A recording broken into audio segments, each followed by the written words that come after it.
It's a privilege to be here. Certainly not an honor, because it's not an honor to talk for an audience of brain tumor patients, as the reason that you're here is not a happy one. I was asked by Dennis to talk about promising new treatments for brain tumors, and I think I want to be very careful with that. I want to sketch you where we are going with the treatment for new brain tumors and how we should develop that in the context of how we are treating brain tumors today. And I think even that by itself is a topic which is difficult enough to understand. So I've made a very basic talk to give you an idea on how treatment of brain tumors should be and where we should go in the future and how we should go there.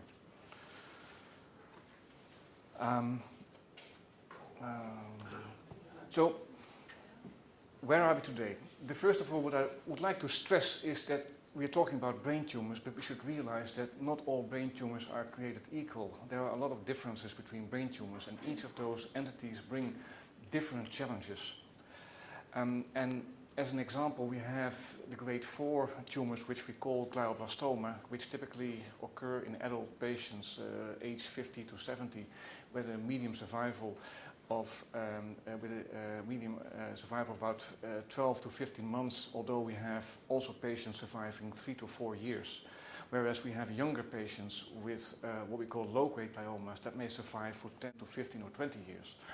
And these differences also bring the need for us to focus our treatment in a different way.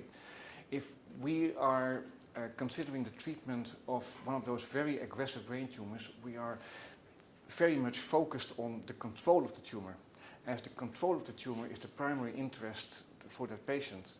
But if we are discussing a less aggressive but still a very bad tumor, but less aggressive with a much longer survival, then other things become of equal importance. And those things are in particular the preservation of function. It does matter a great deal if a patient is able to survive his condition for a very long time in a very good clinical condition. And on the other hand, if you bring too aggressive treatments too early in its course, you may actually deteriorate the condition of the patient. You may actually do harm to the patient. And that's the last thing that we want to do as physicians. We don't want to harm the condition of the patient. So often the challenge is to find the right treatment, avoiding unnecessary side effects, but trying to control the tumor as good as possible. And sometimes that brings the need for choices, painful choices, difficult choices.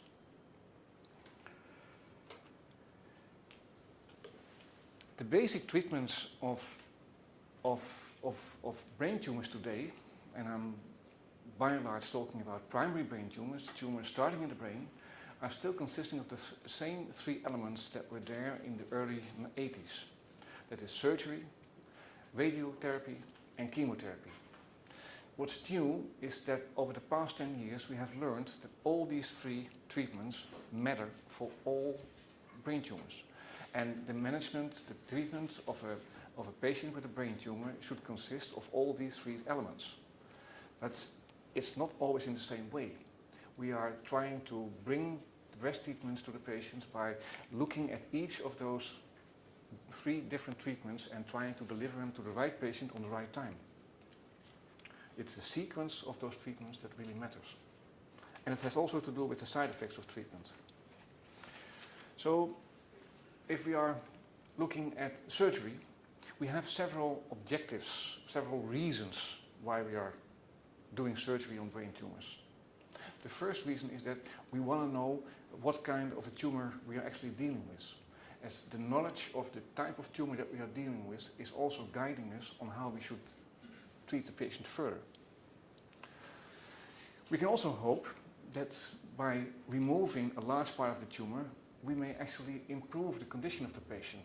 If the patient is suffering from an increased pressure inside the skull, because the tumor is growing and is pushing other things away, relieving that pressure may actually improve the condition of the patient.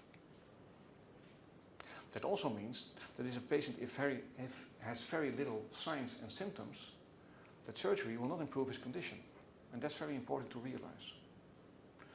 We also hope that by taking out a large part of the tumor, we can improve the survival of the patient. He will live longer.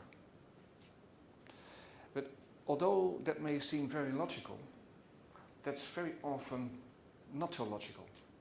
And in fact, to achieve such an impact on survival, you have to remove a large part of the tumor.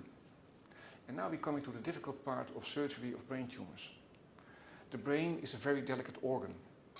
And if you hurt the wrong part of the brain, you may cause horrible deficits, horrible paralysis or speech disorders in that patient.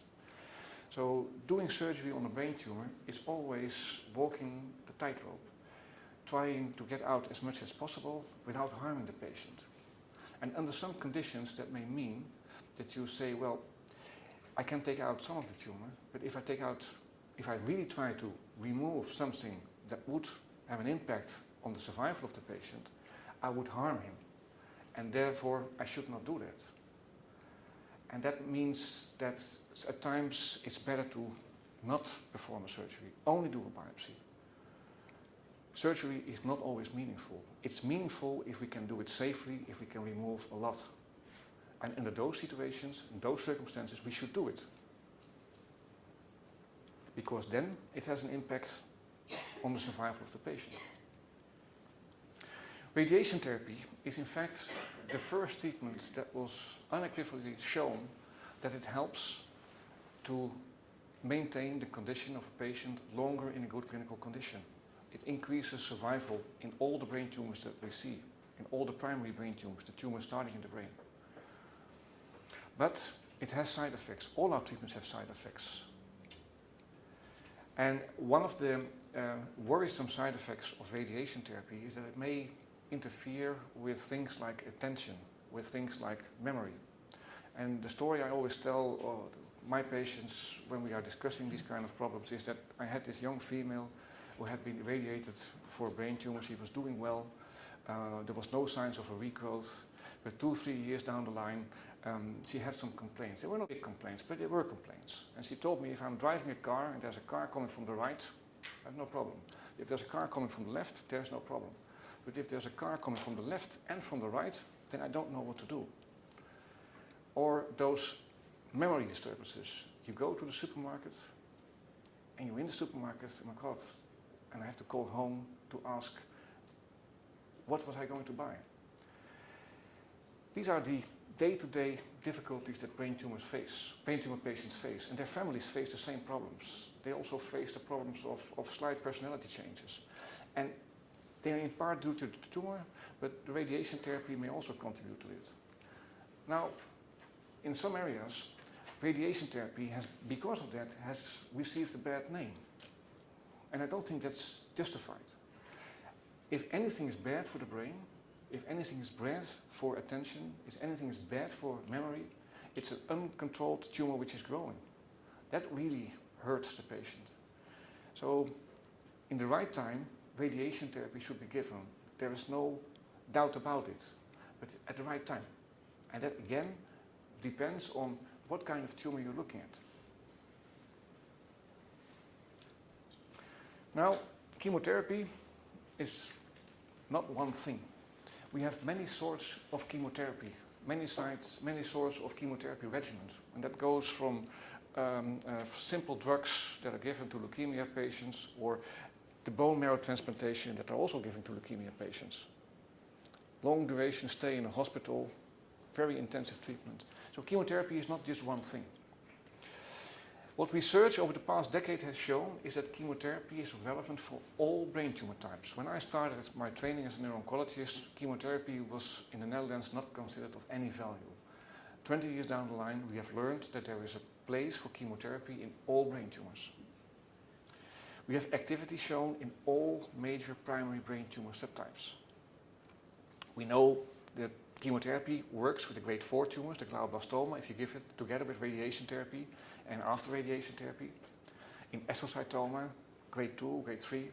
In oligodendroglioma, in the mid-90s it became clear that a subgroup of oligodendrogliomas, a subtype of those primary brain tumors with a specific chromosomal loss, DNA loss, what we call 1p19q co-deletion. It's a loss of chromosome 1, loss of chromosome 19. You have all 23 pairs of chromosomes. Loss of 2 of those chromosomes is this 1p19q co-deleted oligodendrochroma. And we learned that these tumors were very sensitive to chemotherapy. So it meant that we were starting to make a distinction between the various subtypes of gliomas in order to give the best chemotherapy to the patients. We now have basically 2 types of chemotherapy. We have temozolomide, it's the most frequently used, and we have another regimen which is called PCV, which contains lomustine. And lomustine, over the past years, we have learned again that this is a very active drug that works for a lot of brain tumor patients.